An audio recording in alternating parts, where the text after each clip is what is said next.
Hello everyone and welcome to the Vintage Side. In this video, I will be reading 3 scary true stories just in time for Halloween. These spooky experiences were part of a competition in the Australian Women's Mirror and they were all published in 1937. The first spooky experience is called A Pillow on the Wall by Thelma. I was 10 when my dad died, even though it is 13 years since the morning I stood with my mother, sister and brother beside his bed and saw the nurse there before us. Years have not made that scene less vivid to me. Sometimes, if I chance to think too deeply, the child's feelings come back to me. My heart seems to sink, and I am as I was then, just a frightened child seeing something supernatural, something that my mother and sister had also beheld.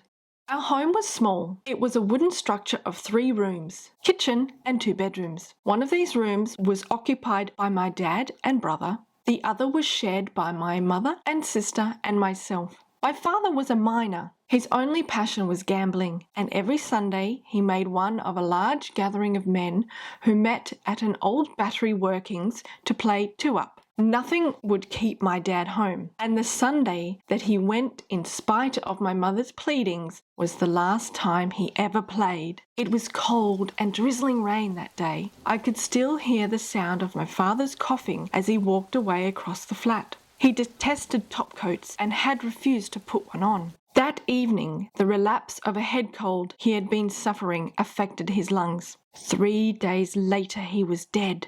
The night before he died was as any other night to me. My sister slept in the same bed with my mother and myself. I went to sleep, as usual, with the easy, carefree mind of a child. My nerves were strong. I was not a nervous or cowardly child. Yet, in days to come, I could not go to bed without trembling with fear. I would beg not to be left alone. It was very late in the night when I woke. Nothing disturbed me. I'm certain of that. Yet I woke suddenly, and my eyes went straight in a direct gaze at something on the wall just below the bed. It was a pillow, a large pillow, and its case was snowy white. My stare became fixed. I felt vaguely my mother move beside me. Then I came back to feel her tugging at my sister. "Bess," I heard her say, "take that pillow down. You ought to have more sense than to prop it up there when you know the mice are so bad." My sister's voice answered. It was awed, trembling. "I didn't put it there," she whispered. "I just woke up a moment ago, and there it was. It came suddenly." As she spoke, the pillow gradually dimmed away. Everything became dark again. "What do you suppose it means?" my sister said in a trembling voice. "I don't know," answered Mum, "but don't say anything to Thelly. She'll only be frightened. Our imaginations, I expect." "We couldn't both imagine it." Sister's voice was firm again. "Mum," she whispered, "could it have anything to do with Dad, do you think?" "Don't wake up Thelly," was all that Mum replied. It was then that I became panicky. I shut my eyes tight and I pulled the clothes over my head, and my heart was thudding so that it hurt me. I almost felt it could be heard. I thought I would never sleep again, but I did, and it was late the next morning when I woke. Nobody mentioned the pillow on the wall. Childlike, I forgot about it until evening came and it was time for me to go to bed. Somehow, I couldn't bring myself to tell my mother that I had seen the pillow too. I went to bed and refused to look at anything. I felt sick with fear that the pillow would appear again that night. I slept fitfully, and late in the night I became awake. My mother and sister's voices must have helped me to wake. "Where does it come from?" My sister's voice sent a thrill of horror through me. I looked, though I tried not to, towards the wall, and sure enough there it was. There was the pillow. It lay against the wall, the same white pillow of the night before. As I gazed at it, it gradually vanished and all was dark again. Then, as if a thunderbolt had struck our tiny home, there was a thumping on the door and the light of a torch flashed in our window. "Who is it?" Mum called. "The police," answered a voice that seemed to drag at my heart. "Is this where Mrs. Phillips lives?" "Yes," called Mum. "You're wanted at the hospital. We've been trying to locate you for hours." Mum and my sister were out of bed in a second. My sister rushed off down the flat to the small grocery shop. It was small, but it had a telephone installed. The taxi rank would send a car immediately. Dawn was breaking. It was cold, and I was shivering. "Don't leave me," I sobbed. Take me with you. I'm scared." It seemed to be ages before a taxi came. We lived on a lease and our home was hard to locate. When we left, my brother was crying. He had to tell my sister's employers that she would not be at work that day.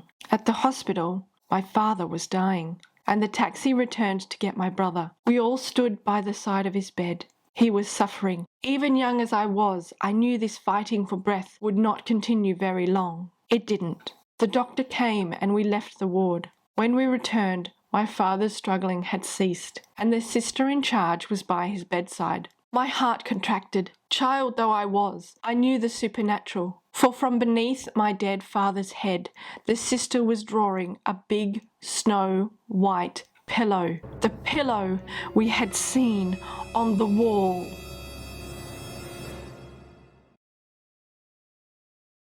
Story number 2. This one is called Lull in the Storm, a spooky experience by MB.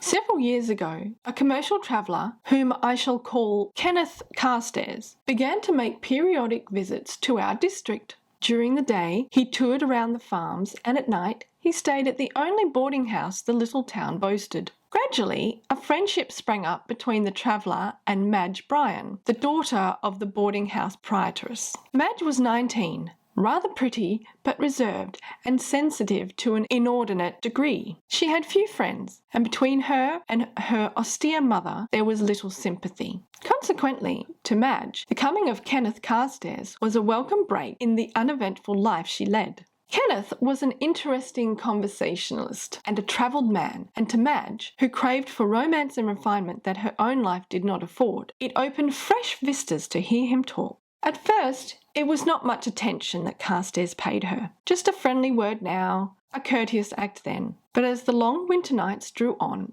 it became usual to find Kenneth talking to Madge while her mother sat stolidly by, her knitting needles clicking busily. When Kenneth left the district, a light seemed to quench in Madge's eyes. Every day she watched the mail, hoping that Kenneth would write, but not until his next visit to the district was due did any word come from him. And then it was only a brief note to Madge's mother intimating that he would be needing lodgings again. Each time he went away, this was repeated, but with his reappearance, a light would burn anew in Madge's eyes. The girl, who had been merely pretty, was developing into a beauty. After a while, on Saturdays and Sundays, one could generally be sure of seeing Madge and Kenneth with packed hamper and gay demeanour go picnicking. Then summer came in with its threat of storms. One Sunday afternoon, I had been to visit a friend, but as storm clouds began to gather threateningly, I decided to hasten home. Scarcely had I gone halfway, however, when thunder began to crash and lightning shot dagger-like across the sky.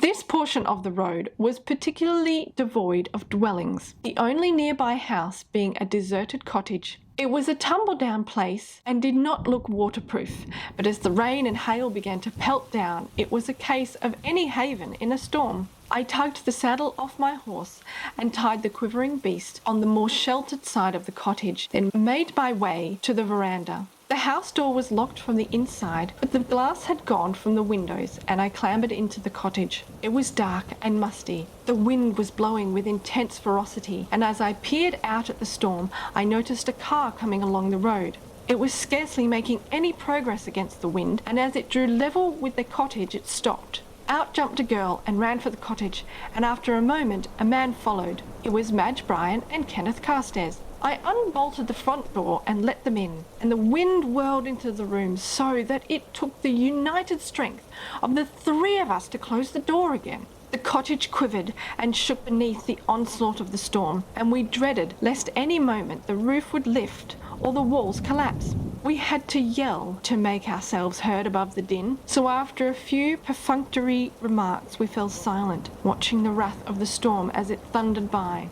Madge was tense and wide-eyed, and Kenneth seemed strange by some queer excitement. Even I, a lover of storms, was swept by an inexplicable feeling, a feeling almost of foreboding. Then, abruptly, the wind dropped, the rain ceased, and the thunder was silent.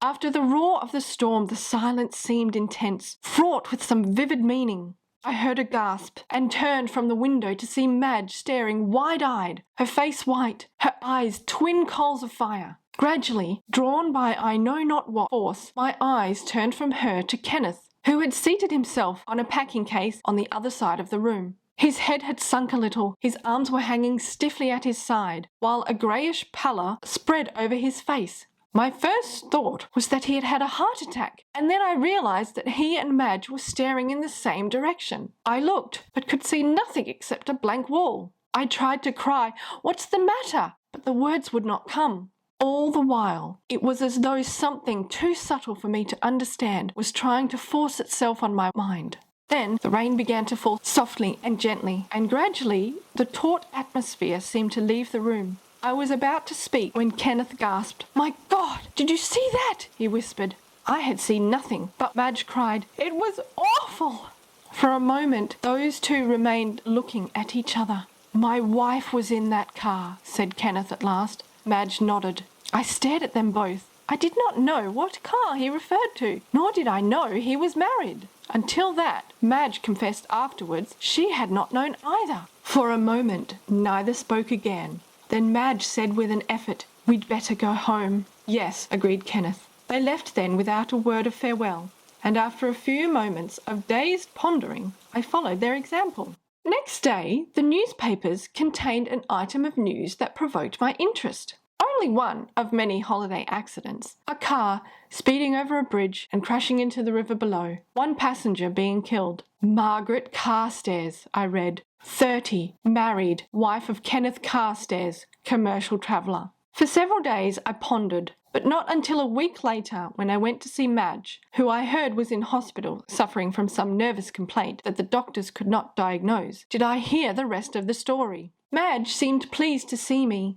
She felt she wanted to talk to someone, yet dreaded confiding in her mother, knowing that she would scoff at the story. She had not Kenneth to talk to, because as soon as he had left her at home on the previous Sunday, he had hastened to his hometown, telling Madge that he was sure that what they had seen had been a warning that his wife needed him. What had the two seen? The tragic scene, the car hurtling over the bridge, the splintering glass, a dying woman. It had been so vivid and realistic that Madge could not believe she had witnessed it, that in reality the accident had occurred over 200 miles away.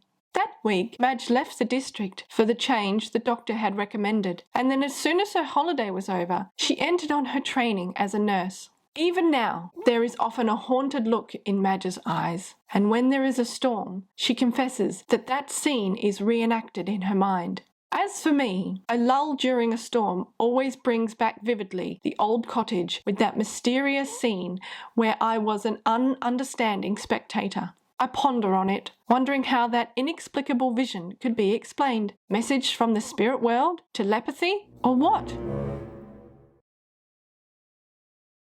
For our third and final spooky experience, this one is called My Messenger, a spooky experience of Ascanius.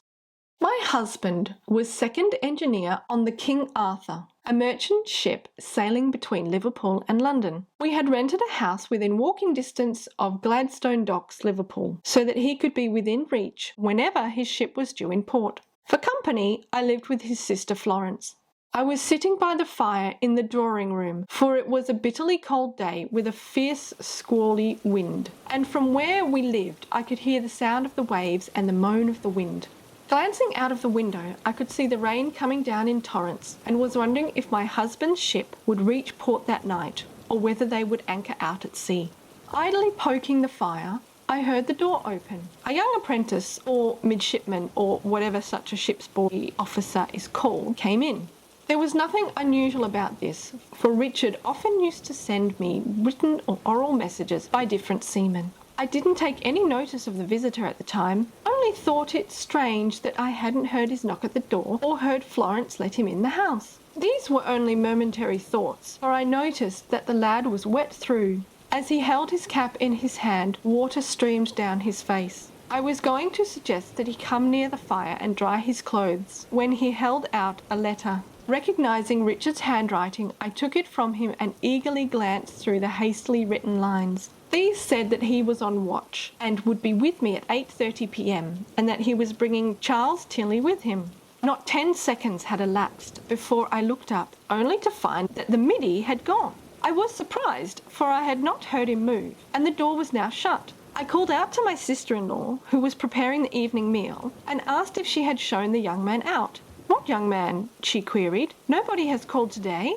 "You mean to say that you didn't let the lad in that brought this letter?" I asked. She shook her head with a puzzled look, for we were the only persons in the house at the time. As Florence suggested, he may have opened the door himself, for the key was always kept in it when anyone was home. Thinking the lad had been anxious to return to the ship or to his own home, I dismissed the matter from my mind.